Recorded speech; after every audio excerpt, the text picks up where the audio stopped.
Well, the Brooklyn Historical Society is really one of the finest historical institutions in New York City. Brooklyn Historical Society is engaging, rigorous, compassionate. The Brooklyn Historical Society is stories, it's narratives. It's a gathering place where everybody is welcome. It's a beautiful, carefully maintained place that is really a treasure trove. I think the reason why the Brooklyn Historical Society is so critical right now is that there is a real desire for information about the history and the complexity of the country. Brooklyn's story is truly an American story. This is a place that represents all of the quintessential aspirations of entrepreneurs, immigrants. That's what we need as citizens, to know where our country has come from as we confront all of the challenges this society is facing. Without institutions like the Brooklyn Historical Society, that promise of a democratic citizenship is much harder to reach. The Brooklyn Historical Society is an institution that's really devoted to looking at, exploring, understanding the history of Brooklyn in the context of the present and the future. It's an institution committed to telling stories about one of the most diverse places in the world. It's this smattering of people falling in love with each other and people arguing with each other and debating with each other. We are an institution with values. From scholarship to exhibitions to programs, the Brooklyn Historical Society is really a place that belongs to the whole community. We use our building at Pierpont and Clinton Street as its sort of hub, but we are much bigger as an institution than just this one building. Our commitment to all of the communities and neighborhoods of Brooklyn is really central to who we are. Brooklyn Historical Society was founded in 1863, right in the middle of the Civil War. We have everything from family papers, letters, diaries, to photography collections, collections of maps.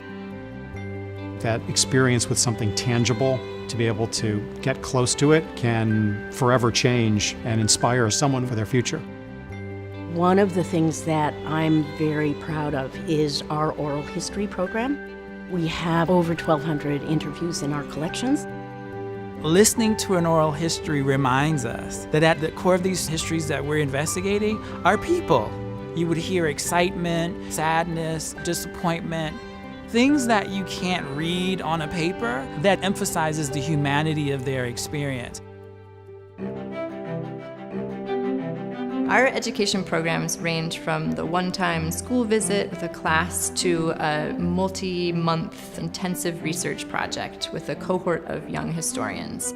We really like to engage people in the process of doing history and bring them in to investigate not just the stories of Brooklyn's past, but how a historian thinks about the past. And then those are skills that can transfer to the present. We serve every single public school district in the city. We do teach everyone's history, and we teach it from all different lenses.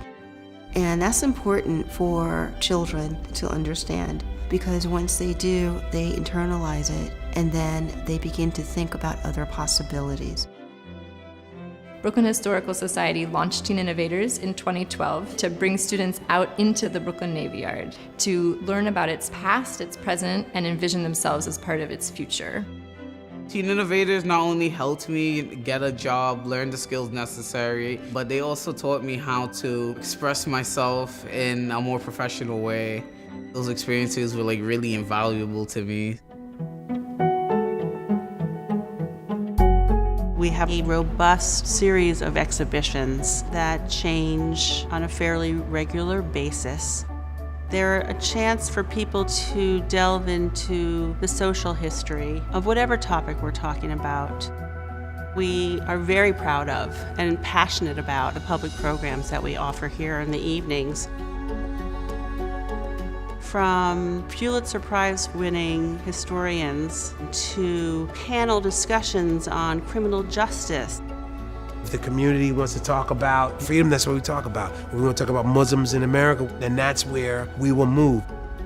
We need a place where we can walk in and argue and not be argumentative. Disagree without being disagreeable. Archives are where the work of history is being done, and we rely on the archivists and the librarians to keep that material in good order, to make sure it doesn't deteriorate, and to know what's there. Writing a historical novel is so much more than just knowing what people wore and what they ate. The important thing is knowing what they were remembering, what their own pasts were like. The Othmer Library, which is really sort of at the heart of the institution, is where all of our research collections are housed.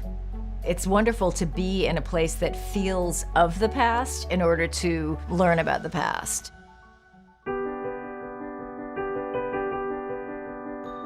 We have a very exciting new gallery space in Dumbo that will allow us to have a whole new set of exhibitions and opportunities to bring in more audiences.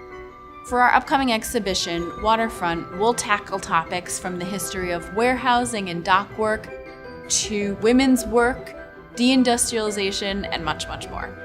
It will look at history from not only the sort of traditional point of view of politics and economics, but also really the environmental history of the waterfront and the significance of the changing waterfront over time.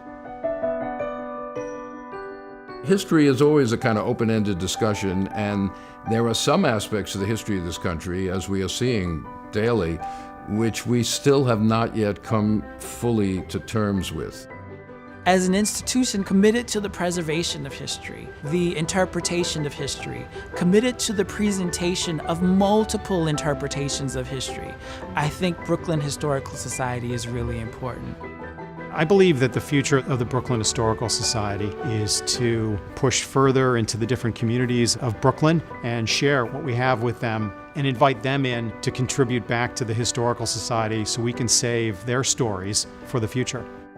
History and the making of history is not static. The people who make up Brooklyn have so many experiences, have so many connections, both to the past and to the determination of who we're going to be in the future. That revisiting of our stories feels to us like a never-ending experience.